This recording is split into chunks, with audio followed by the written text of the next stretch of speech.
They're back! Server merges! Yeah! For some of you, but not all of you. And I'm sideways. Why not? Video time! Fancy intro music, yeah! Woohoo! Hey everybody, welcome back to the channel where today we're talking about two big topics. Number one, server merges and how they've returned for two servers in particular that we're aware of at the moment. Got to break that news yesterday on the Discord. So if you want to keep up to date with the latest information, join my Discord, link in the description of the video, or check us out on Facebook. But this coming out the next day. And then we're also going to be talking about refits, and we got some videos sent to us from fans of the show and members of the game, because I don't have one. I finished third. Yay. Yeah, tried to get first place in an event and ended up, you know how it goes. Last 30 seconds, everybody massive goes crazy. So I blew my entire shot in one go, and now I'm just out of luck. Hopefully we can try later, but we'll see. But let's talk about these server merges really quickly before we move on to the skins and talk about the refit auctions as a whole, because I know that's a topic that's, you know, debatable for a lot of people and whether they like it or dislike it. So Star Trek Fleet Command is a growing and ever-evolving game, which is exactly what you say when you're merging servers because they're dead. Truth be told, they do open new servers all the time, so they're not lying. Player experience is our highest priority, and ensuring that players have a positive social experience is a core factor. Part of that is player population balancing, and server merges are part of the overall plan. Now, yes, all games do this, and we've seen this before. This is the same post and feedback that we actually got when the server 191 and 192 merger was happening. So nothing too different there, but we do want to just hit on how the mergers are going to look. And I want to answer some basic questions because we don't know if these are the only two servers that are going to merge. Now, there's the only two that we've seen get notifications, but as they do, there's usually a process, and if they're starting back the cycle, maybe there are other ones that they're considering as well. So if you're sitting there with a server that you believe is underpopulated or dead, well, maybe you could be seeing this, so you should pay attention. And honestly, I don't know if anybody's safe from server merges. None of you are safe. Everybody could be purged. I don't know what that was.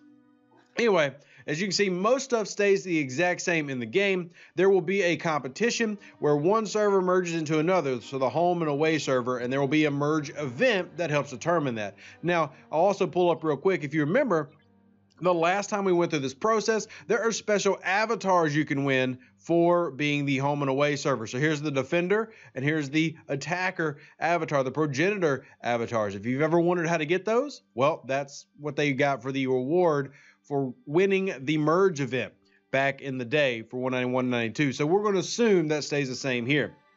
Territory capture zones are going to be reset when the merger is complete. So everybody who had territory is going to have to fight for it all over again. I think that's the most fair way to handle it, but I can bet not everybody's going to like that method. But you know what? That's probably more fair than just saying, hey, your server lost, you get to go over to the new server and they get to keep their territories. I think that's the most fair way to do it, but at the same time, it does kind of suck. But there will be compensation provided, which I think is nice.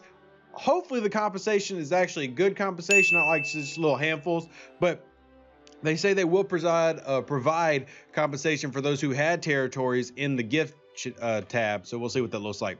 There will also be compensation for services that are unlocked. Alliances will remain intact, and that if there's a name change, there will be one that an alliance will be changed at random. So you'll keep the alliance, but they'll change the name of the tag so that there's no conflicts. You'll also see the same thing with merging of planets, where you'll get moved if you have two in one spot, and they'll move you to like a level 1 system. Hopefully they'll give you the relocation tokens to take care of that. And then you can see most of everything else stays exactly the same. Leaderboards, downtime, all that fun stuff. Very good information for you to know here. And yes, you will get an advanced notice. So that's server merges. But what we've got to talk about now is transition. And now we've got skins. Now this video was provided to us by our good friend Theep, who at level 39, his bracket, which is the 38 and 39 bracket, he's managed to get 2 skins. Like, I'm not mad at you, Theep. I just really strongly dislike you at the very core of my being. But let's hit the play button. So as we talk about this, and as we watch it going on in the background, I'm going to give some thoughts to the whole auction series of what this is, because that's what it is. As you can see, his USS Enterprise right here, hit that refit button. Obviously, you have to win auctions to get this. Now, I do appreciate that the auctions have been set up in a way where the brackets are more condensed. Like I said, 38s are fighting 39s, and you have more 2 brackets, and then expands a little bit when you get into the 40s. And there's the original series Enterprise. She's pretty daggum gorgeous. I'm not gonna lie. I am very jealous. One critique, if you remember from the original series, the orange part of the nacelles is actually rotating. Has a little circular thing going on in there. So they messed that up. Also, that's wrong. There's no exhaust coming out of the back of the nacelle in the original Enterprise. That was a one-time thing that the Kelvin universe really jacked up. That's not a propulsion unit. The impulse engines, Star Trek Fleet Command fans and dev team, are the red bars on the back of the saucer sections. Those are the impulse engines of the ship. The nacelles are just the warp nacelles. There's no actual exhaust coming out the back of those. Now, there are some Bussard collectors where you can, and antimatter ejection that you can do, but that's not like a thrust thing. But man, there's your ISS or your USS Constellation and your USS Enterprise in the background. Constitution classes from the original series. But as far as the auctions themselves goes, I will tell you this. I hate auctions. They're terrible.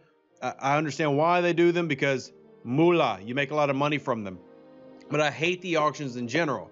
That said, I do appreciate that the auctions have been condensed down in brackets to make it easier for more people to be able to obtain. And they're also running these multiple times during this month. Will we get them later on? That's been hinted at, but nothing is guaranteed in this world called Star Trek Fleet Command, so don't get your hopes up. Just, if it happens, it happens. Yay. But if not, it doesn't. And I would say that in terms of a collector's, I like that these are skins and not ships. I had a great discussion with some of the other content creators and some of my people who join my Discord and just hop in the voice every day with me. And we had a great discussion about whether this was good or bad for the game to have skins instead of new ships. Personally, I think skins are a great way to go to add more ships to the game without you actually having to grind for more ships. Like, imagine this USS Enterprise was the exact same as your standard Enterprise, which means you need 3.5 billion, tritanium to max it. You need 50,000 uncommon 3-star gas to max it. Imagine having to go through that process all again for one ship. You already got to do that. Now do it for 2 and 3 and 4 and 5. Imagine when the Sovereign comes out, the Defiant, the Enterprise D. So I like the refit being able to use lesser ships or less number of ships to then expand out and get more. By the way, see the impulse engines right there? Those are impulse engines. Those little red dots, impulse engines. So I really like that idea. I am not going to ever be sold on auctions because they don't cater to everybody. And the fact that I got third by spending everything I could, and I really don't know if I can participate again, is frustrating. At the same time, I really like the design. For those of you who don't appreciate the original series, I can understand why you don't necessarily care about this, but I do like that it's a change of pace. It adds something different and fresh to the game, and yes, the bonuses work.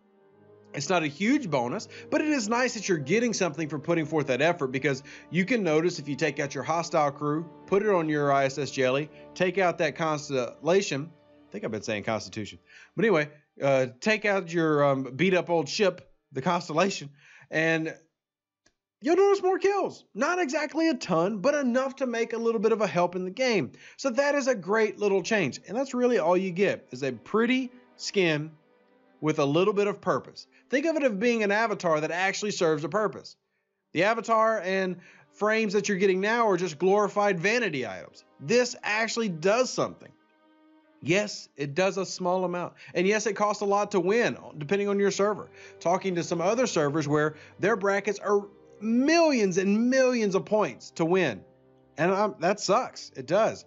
For whatever reason, on my server, we're not too keen on going hardcore at these. And I can understand not wanting to go crazy for a ship skin. Some servers do. So your experience is going to vary. But overall, I love the skins. I hate the auctions. That's kind of my review on them. And I think that the more we cater towards big players, the worse it is. The only exception I'll make is if they choose to allow this to become a free-to-play grind later on, which if they do, then I won't have as much of a problem. Right now, I teeter-totter on hating it, but I can't hate these. I love the USS Constellation. I love the USS Enterprise skin from the original series, and I want more of this idea in the game. So I don't necessarily want more auctions. Hope this information in this video was informative, educative, edifying, and just enjoyable. And if it was, smash that like button. Subscribe to the channel if you have not already to get new content for Star Trek Fleet Command, card games like Star Trek, the customizable card game. Nerded out too much there. And other things that we'll be playing as well. Appreciate everybody who watched this video. Y'all are amazing. Live long and prosper. Stay safe with the Space Cowboy. And shout out to servers 19 and 11 for your upcoming merger. We assume it's between you two. And yeah, good luck. Enterprise got bloated up. Nice. Bye-bye.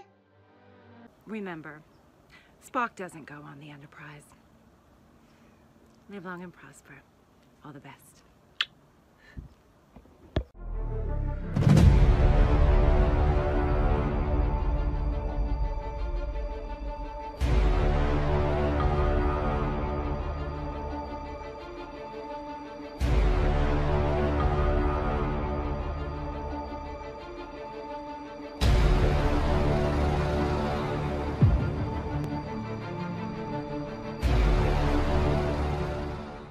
An even better outro than the intro. For the Empire and glory to your house.